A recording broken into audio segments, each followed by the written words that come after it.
ఒక వరంగల్ జిల్లాల పంటలు పండితే పక్క జిల్లా వాళ్ళు ఏమైనా అనుకుంటారని చెప్పి బంద్ పెడుతున్నారా? ఎందుకు ఎత్తట్లేదు? నీళ్లున్న ఈ సిస్టమ్ ఉంది, మీ బాధ్యత లేదా మీకు?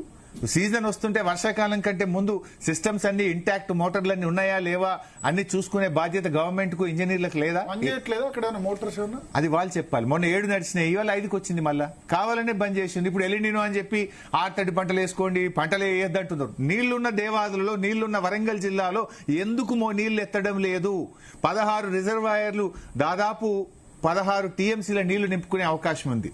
నిజంగా దేవాదుల చుట్టుపక్కల ఉన్నాయన్నీ కూడా తపాస్పల్లి అన్ని కలిపి 16 టీఎంసీల కెపాసిటీ. నేను క్యాలిక్యులేట్ కూడా చేసిన. 1 జూన్ 2026 నుంచి ఇవాళ 20వ తారీఖు కదండి, 50 రోజులు.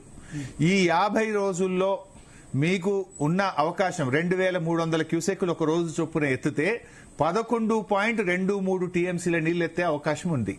కానీ మీరు ఎత్తింది ఎంత ఇప్పటికంటే 1.93 టీఎంసీ ఎత్తిన, అంటే దాదాపు 9 టీఎంసీలు కిందికి వదిలింది. అవకాశం ఉండి నీళ్లు ఎత్తలేదు. అంటే 17% చేసింది. 100% లో you have drawn only 17%. Rest of the మీరు 83% నీళ్లు కిందికి వెళ్ళిపోయినాయి. అవకాశం ఉండి కూడా దేవాదులలో 17% ఎత్తినారు, 83% నీళ్లు కిందికి వదిలినారు. నిజంగా 11 టీఎంసీల నీళ్లు ఇవాళ రిజర్వాయర్లు నిండి ఉంటే వరంగల్ జిల్లా సస్యశ్యామలం కదా. కాలంతో నిమిత్తం లేకుండా వరంగల్ జిల్లాలో పంటలు పండుతుండే తాగునీరుకి ఇబ్బంది లేని పరిస్థితుల్లో వరంగల్ ఉండాలి కదా. 11.2 ఎత్తాల్సిన చోట ఓన్లీ 1.9 ఎందుకు ఎత్తారు అన్నదే మా ప్రశ్న. ఈ రోజు కూడా 22,100 క్యూసెక్కులు కిందికి పోతున్నాయి. వీళ్ళు ఎత్తింది 1100 ఎత్తుతున్నారు, 22,000 కిందికి పోతున్నాయి. అంటే ఇది కాంగ్రెస్ పార్టీ యొక్క నిర్లక్ష్యము, కాంగ్రెస్ పార్టీ రైతుల పట్ల చిత్తశుద్ధి లేకపోవడానికి ఇంతకంటే ఇంకేం నిదర్శనం కావాలని నేను అడుగుతా ఉన్నా. సో ఇదే విషయం కాళేశ్వరంలో కనబడుతుంది. అంటే you can to understand I'm telling. అయితే కాళేశ్వరంలో మోటార్లు, పంపులు ఇప్పుడు ఆన్ చేయక దాదాపు 3 years అవుతుంది. ఇప్పుడు ఆన్ చేస్తే పని చేస్తే అబ్సల్యూట్లీ నో ప్రాబ్లం. నాకు తెలిసినంత వరకు 3-4 రోజులు టైం ఇస్తే డిపార్ట్మెంట్ రెడీ చేసుకుంటది. 3 days లో మోటార్లు ఆన్ చేసే సిస్టమ్ పర్ఫెక్ట్ గా కాళేశ్వరంలో బిల్డ్ చేసి ఉన్నది. మీరు ఇప్పుడు చెయ్యకుండానే ఏమవుతాయి?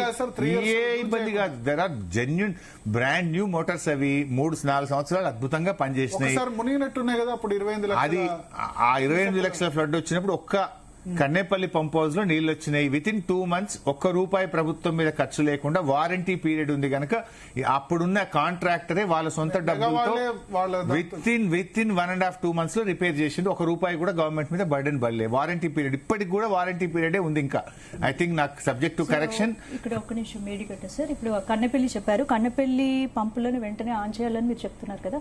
ఒకవేళ కన్నెపల్లి పంపులు ఆన్ చేస్తే ఇప్పుడు కూడా మేడిగడ్డపై అదనపు భారం పడదంటారా? ఏ భారం పడదు. కన్నెపల్లికి మేడిగడ్డకి సంబంధం లేదు. మేడిగడ్డ గేట్లు ఓపెన్ ఉన్నప్పుడు ఇప్పుడు మన కన్నెపల్లి పంప్ హౌస్ యొక్క లెవెల్ 93.5 మీటర్స్, అంటే 93.5 మీటర్ల లెవెల్లో గోదావరి ప్రవహిస్తే కన్నెపల్లి పంప్ హౌస్ కు నీళ్లు అందుతాయి.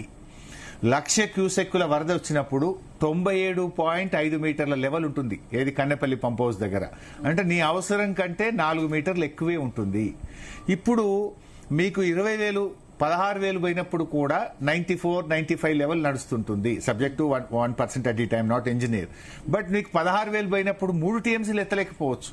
2 మోటార్లే నడవని, 3 మోటార్లే నడవని. ఈచ్ మోటార్ రఫ్లీ 2,300 క్యూసెక్లు, 2,200 క్యూసెక్లు ఎత్తది కన్నెపల్లిలో. 2,200 క్యూసెక్స్ 2 మోటార్లు ఎత్తినా డైలీ 1/2 టీఎంసీ కదా రఫ్లీ, మోర్ ఆర్ లెస్.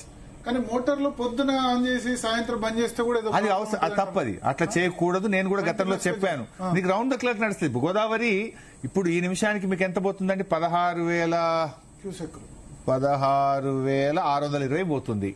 2 మోటార్లు ఎత్తినా మీకు 2 మోటార్లు నడిచినా రఫ్లీ ఒక 5,000 ఎత్తుతావు నువ్వు. అంటే ఇంకో 11,000 కిందికి పోతాయి కదా. నీకు రౌండ్ ద క్లాక్ నది ప్రవహిస్తుంది. రౌండ్ ద క్లాక్ 2 మోటార్లు నడిచే నీళ్లు ఇప్పుడు కూడా ఈ రోజు కూడా ఉన్నాయి.